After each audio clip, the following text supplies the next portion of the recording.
A terrifying spectacle in the Caribbean. A huge hurricane cutting a wide trail of death and destruction, now heading northwestward on an uncertain course. This is the CBS Evening News. Dan Rather reporting. Good evening. There is now, quote, a possibility, perhaps a probability, that some part of the hurricane may affect the southeast United States mainland in about 72 hours. The quote is from the U.S. Weather Bureau's chief hurricane forecaster. No official warnings have been posted yet for the U.S. mainland, and perhaps none will be. Frankly, no one knows where this giant storm is going. Tonight, it appears to be of most immediate danger to the Dominican Republic. This is after it smashed Puerto Rico and the Virgin Islands, both U.S. and British, earlier in the day. Killer winds and rains have killed at least 14 people all over the Caribbean. Puerto Rico's delegate in Congress said tonight that the island has suffered its worst damage in 50 years. He says 50,000 people are homeless in Puerto Rico. Because the hurricane's eye, or center, stayed north of Puerto Rico after the storm hit the Big Island, forecasters are increasingly concerned about the Bahamas and the southeast United States mainland. More about that in a few moments.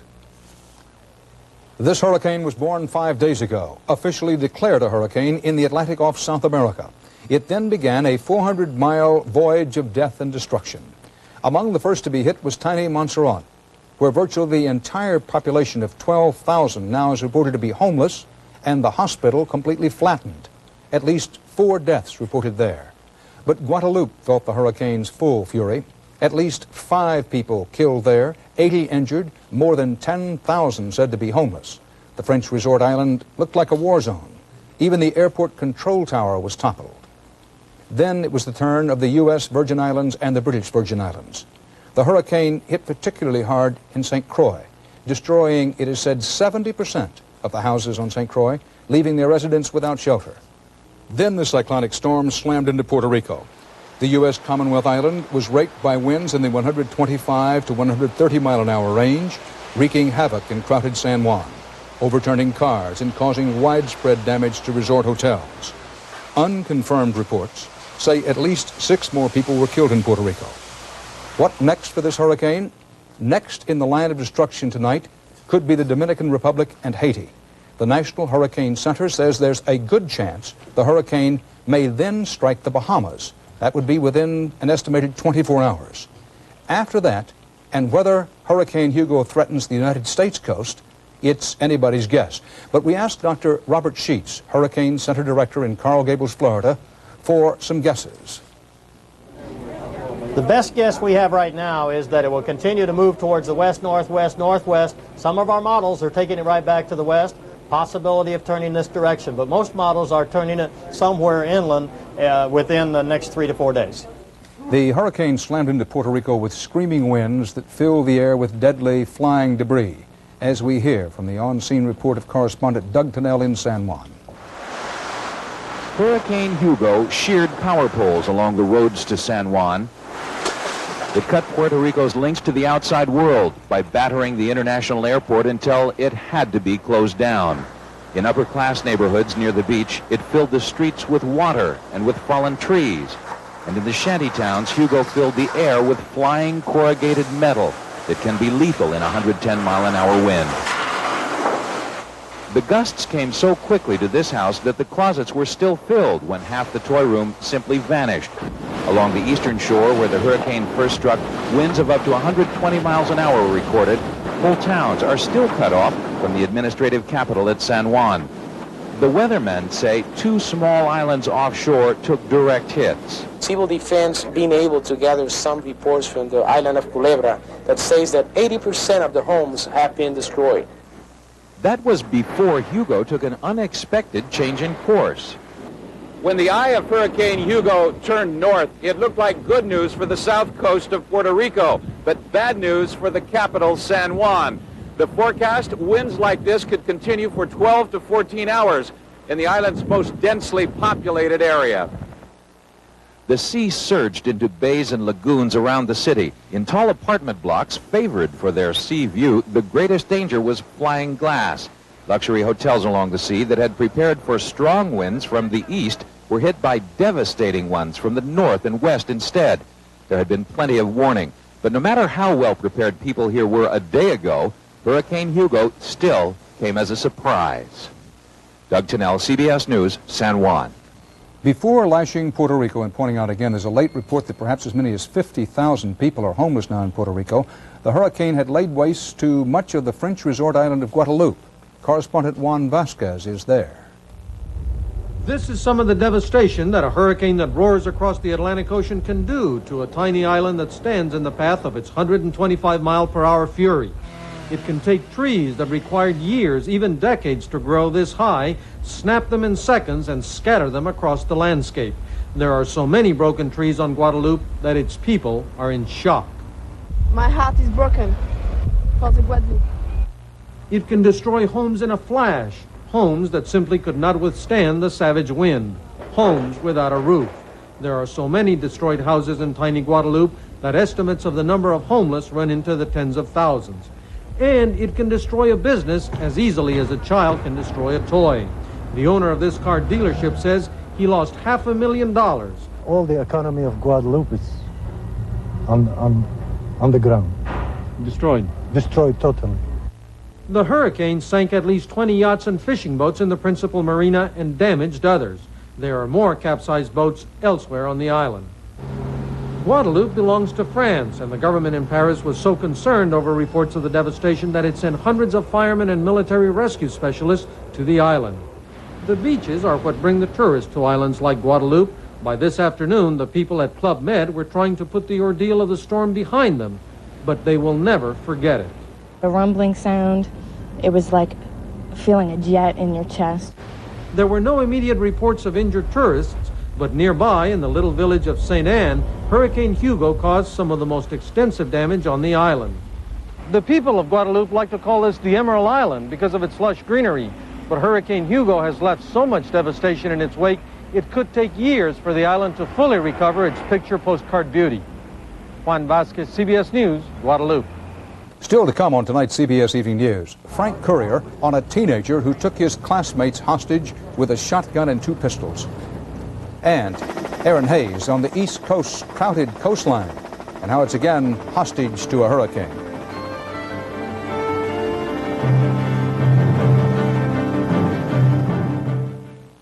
Bet you like the cockpit in that new Eagle Talon. Yeah. Bet you'd like to get in. Right. And just sit back and relax. Yeah, right.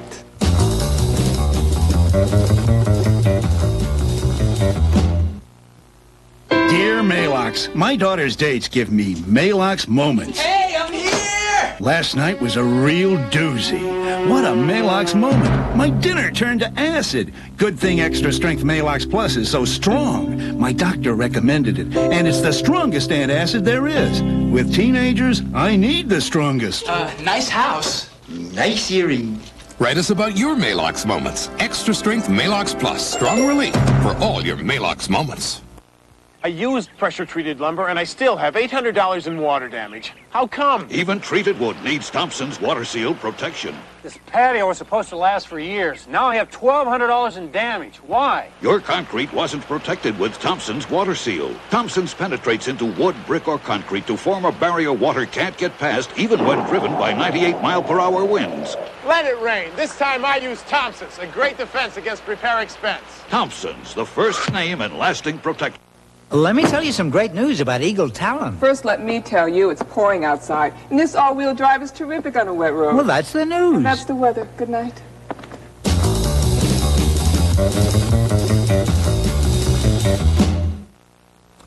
A tense and potentially deadly hostage situation that has been going on all day in a Kentucky high school is now apparently all over. Frank Courier is on the scene. A heavily armed teenage boy has just released the last 2 hostages unharmed out of the 11 classmates held at gunpoint today at this rural Kentucky high school. The youth, identified by friends as 17-year-old Dustin Pierce, walked into his world history class this morning wielding a shotgun, a .357 Magnum, and an automatic pistol. Police say Pierce ordered all but 11 students out of the room. Kevin Coonigan was one of the original hostages. Was he waving the shotgun and the handguns? If you mean waving like pointing it at somebody, no. He wasn't really pointing it at nobody, but, you know, he was waving back and forth to tell them where to go and what to do. All he said to us was, first he says, Miss Clark, out. Then he said, first row, out. And then as we was walking out, he said, second row, out. Most of the hostages were released over the next few hours in exchange for food, soft drinks, and a radio. Friends describe Pierce as quiet, a good student from a broken home. He's lived for the past 14 years with his grandparents, who today helped police locate the boy's father in Florida. Basically, I think the demands have been that he wants to make contact with his father. He wants to blow his head off. He wants to kill him. He just hates him, that's all. Why? He didn't contribute nothing to him in his life. Nothing whatsoever. Remaining hostages, identified as Carson Omit and Scott Hundley, are reportedly friends of the Pierce boy, all students at Jackson County High School here in the Appalachian foothills. Earlier, Pierce fired his shotgun 3 times, police say, at the classroom walls and ceiling. Nearly 500 students at the high school were safely evacuated before police negotiated the peaceful release of the remaining hostages. Frank Courier, CBS News, McKee, Kentucky. And tonight, the young gunman himself surrendered, ending that day-long episode.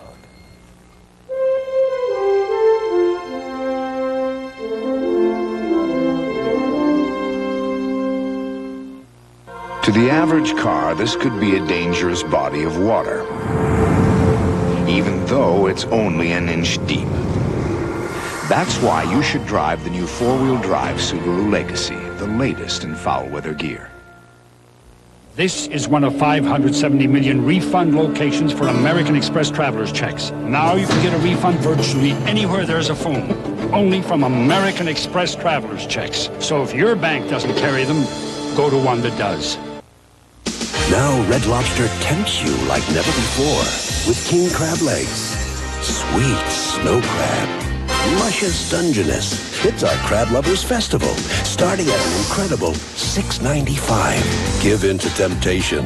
8 great crab and seafood platters you'll love, starting at just $6.95. The Crab Lovers Festival, now at Red Lobster. And kids get shrimp, a complete meal, just $1.95. These people never thought of themselves as high-pressure salespeople. They've always been committed to service, and that's why they've become successful Better Homes and Gardens real estate agents, and why they use our proven real estate marketing systems to serve their customers better than anybody. After all, we've found that once you place service above everything, everything else falls into place. Learn more about a career in real estate. Call your local Better Homes and Gardens member firm during Career Week. President Bush campaigned out west today for what he calls his agenda on the environment. CBS News White House correspondent Wyatt Andrews reports much of the talk around the president just now has more to do with the fight against cocaine criminals at home and abroad. Despite the increased Secret Service protection for members of his family against potential threats from the drug cartel, President Bush brushed off the idea the new security is anything other than a precaution. I know there's speculation on this, but there is no hard intelligence evidence of such targeting. The president seems unfazed by any possible threat to himself, saying the drug kingpins would risk too much by targeting him. But clearly, any such action would, I think, just bring down the total wrath of the American people and the American government. For the first time today, Mr. Bush expressed public exasperation that his plan for tackling the drug threat has bogged down in Congress. So I don't want to be hypercritical, but I must say there's a certain frustration level when you come out with a sound program and 2 answers come out: spend more and raise taxes. And that I don't think we have to do to be sound in the environment or sound in education or sound in narcotics. Yeah. Mr. Bush also doesn't think he should expand the war on drugs through the banning of domestic assault rifles, despite evidence that U.S.-made rifles are fueling the violence in Colombia. I have long felt that the answer is to go after the criminal and not in the process do violence to the rights of legitimate gun owners. While Mr. Bush says he will not compromise over guns, today he signaled that he will compromise over increased funds for the drug war. In other words, even as he slammed the Democrats for wanting to spend more money, he agreed they might have a point. Wyatt Andrews, CBS News, Helena, Montana. Apparently on orders from President Bush, Defense Secretary Richard Cheney today ordered his top commanders to step up the U.S. military's role in fighting the international drug thugs. In the past, some inside the U.S. Defense Department have raised doubts that the military can and should be asked to fight the drug and violence pushers. Our Pentagon correspondent David Martin has more on Secretary Cheney's new marching orders and what they may mean. Today in Colombia, a tearful ceremony marked last month's assassination of a leading presidential candidate, an act of violence that triggered the so-called total war between the drug cartel and the government. Last night, that war brought more bombings and a homemade rocket attack on the U.S. Embassy. No casualties to Americans so far, but the war is just beginning. Defense Secretary Cheney today ordered his field commanders to draw up plans for what he promised would be a significantly greater effort against drugs than the Pentagon has been willing to make in the past. At the source, Green Berets will train local forces in Latin America, something they've been doing all along, but never in these numbers.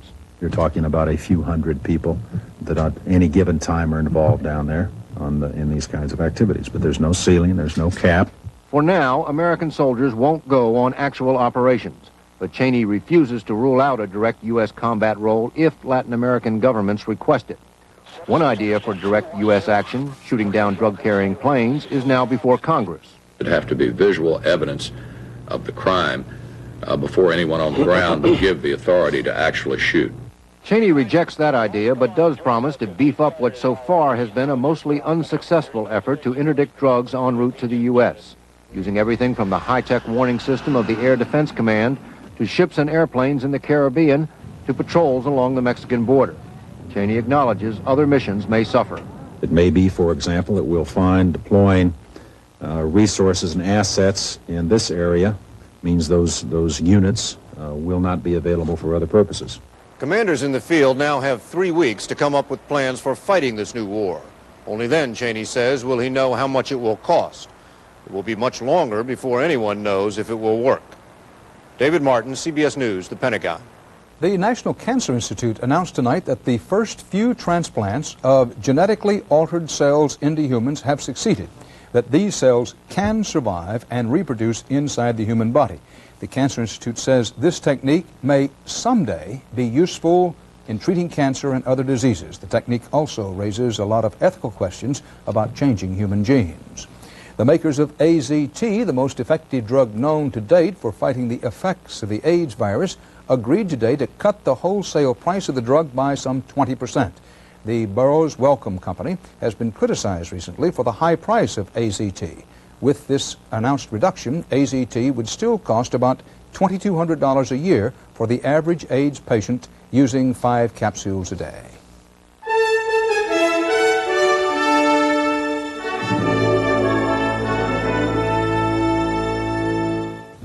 Why do I enjoy Alpine Lace, lower in cholesterol, lower in sodium American? Because it's delicious. And I want to take care of myself now, not when I'm 50. At your deli, delicious Alpine Lace American. Why wait till 50? The Subaru Legacy L and the Toyota Camry DLX. Which one is the bigger value? Well, the Subaru Legacy has a lot of standard features the competition doesn't, like more horsepower, power windows and door locks, more rear legroom, and 4-wheel disc brakes. So, comparing the Subaru Legacy and the Camry, it's obvious. The Camry's not even in the picture.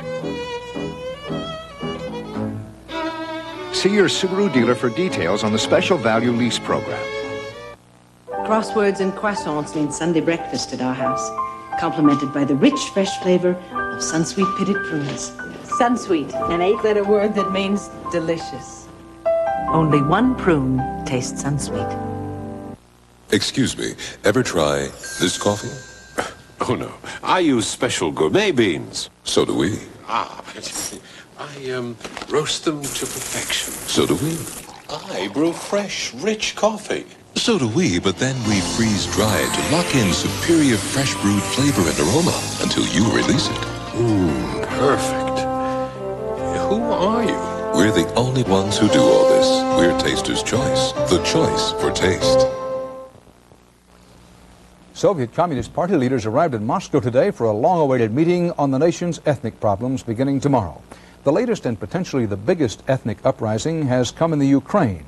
Thousands of Ukrainians rallied over the weekend to press their demands. Our Moscow correspondent Barry Peterson was there.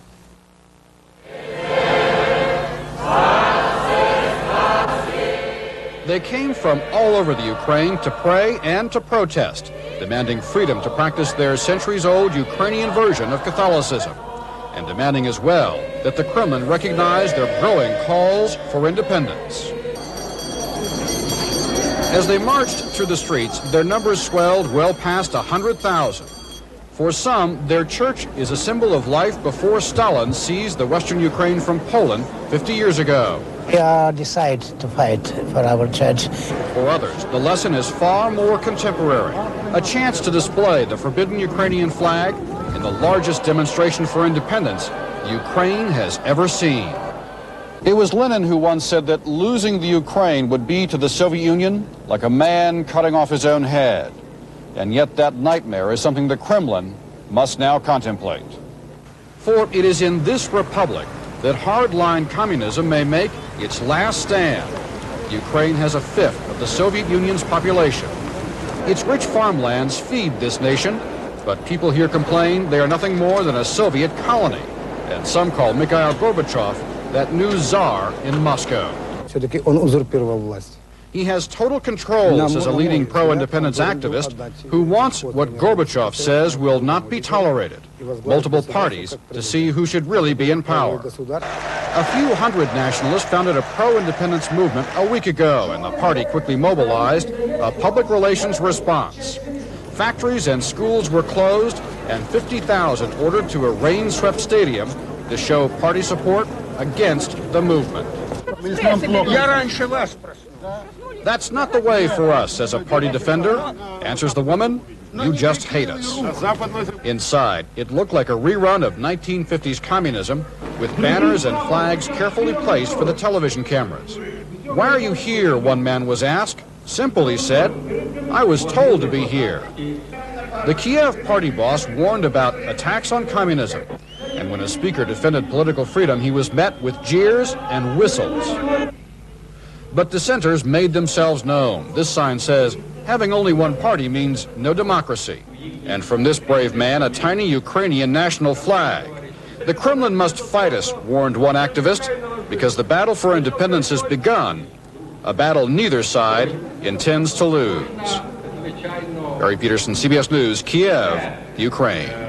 Israeli Defense Minister Yitzhak Rabin and Egyptian President Hosni Mubarak got together in Cairo today in an effort to revive Middle East peace efforts. They said after meeting for more than 2 hours that Israel and the Palestinians should discuss face-to-face a plan for possible elections in the Israeli-occupied territories, but they did not agree on who should represent the Palestinians.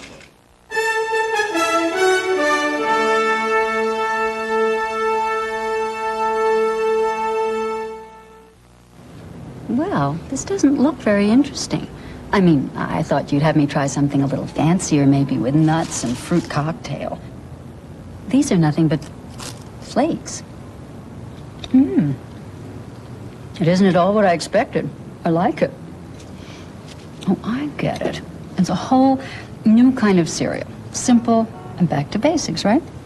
I like it. Kellogg's Corn Flakes. Corn Flakes? Taste them again for the first time.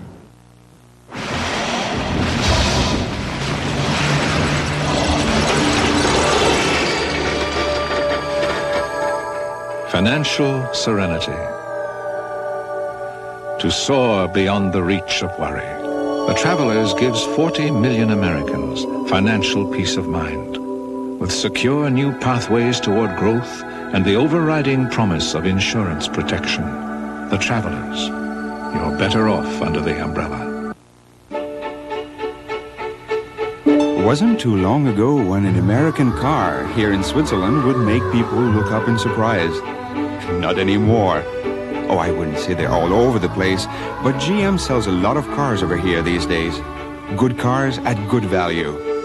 I should know. This is my dealership right here. GM exports more cars around the world from North America than any other car manufacturer. Recapping now the latest on our major breaking story tonight, the story of the hurricane. After leaving a reported 50,000 homeless and at least 6 people dead in Puerto Rico, the Caribbean's most powerful storm in a decade tonight is threatening the Dominican Republic. The hurricane is then expected to head for the Bahamas, and the U.S. Weather Service chief hurricane forecaster said tonight there is a, quote, possibility, perhaps probability, unquote, that some part of the hurricane may affect the southeast U.S. coast in about 72 hours. Aaron Hayes on the coast in South Carolina has been looking at the potential damage to an area that hasn't seen a hurricane in a long time. Hilton Head, South Carolina. Its sandy beaches have beckoned plenty the last 20 years. The population is 5 times what it was in 1970, 5 times and growing, all along the beach, dotted with homes of people who want to be up close and personal with the ocean. It wasn't that way 100 years ago, though. Hilton Head was covered then by a hurricane storm surge, 17 feet high. But the threat of hurricanes today hasn't slowed building here. The building boom along the eastern coast has occurred at the same time there's been a long lull in heavy hurricane activity here. And experts believe that may be lulling residents into a false and very dangerous sense of security. In the last 25 years, we've not had to evacuate an island on the east coast in a real crisis situation. The problem is that it's very difficult to get some people to listen to the warnings of evacuation. The last big hurricanes to hit the East Coast were in the 1930s and 40s. Once people did decide to evacuate, it wasn't that difficult to get them out. But hurricane experts worry today, with new developments springing up along the coast, there has been insufficient planning for a major hurricane. It could take a day to get everyone out. The folks at the end of the line, the folks that waited till they were absolutely told you must evacuate, and stretching out for miles ahead of them is a line of cars. And somewhere up in that line, there's a flat tire or an empty gas tank. It's the kind of disaster that might happen this week or might not happen for years. But when a major hurricane does hit here, it will be devastating. And with each year that passes and each new neighborhood that springs up on the beach, the potential for disaster multiplies. We need a warning. We need a warning, so we'll start doing some safer development practices than we're doing now. A warning the experts hope comes in time. Aaron Hayes, CBS News, Hilton Head, South Carolina. Former National Hurricane Center Director Neil Frank, now a meteorologist at CBS affiliate KHOU in Houston, has been warning for years about the potential for disaster from any monster hurricane hitting those beachfront communities. He joins us now from Houston. Dr. Frank, you and Dr. Sheets know as much about hurricanes as anybody in the world. Right. What do you think is going to happen with this one? Well, Dan, the same problem we have along the East Coast is the problem they had in Puerto Rico today. The folks hadn't seen a bad hurricane there since 1928, and they didn't take the proper action, at least some didn't, and that's the same problem we got along the East Coast. This storm is going to move up into the Bahamas, and someplace along the East Coast is going to have to deal with this before the week's out. Someplace in the eastern seaboard of the United States mainland. That's right, anywhere from Florida on up through the Carolinas, and maybe even on up towards the New England area. Powerful storm, and it's headed in our direction. Dr. Frank in Houston, thank you. For the CBS Evening News, Dan Rather. More about the hurricane on your late local news. Good night.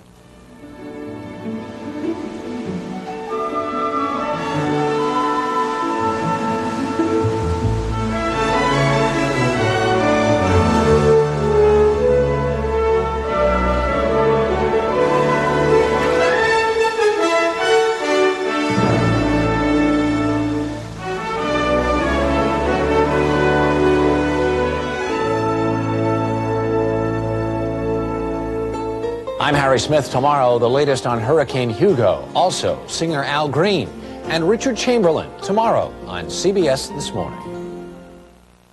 This is CBS.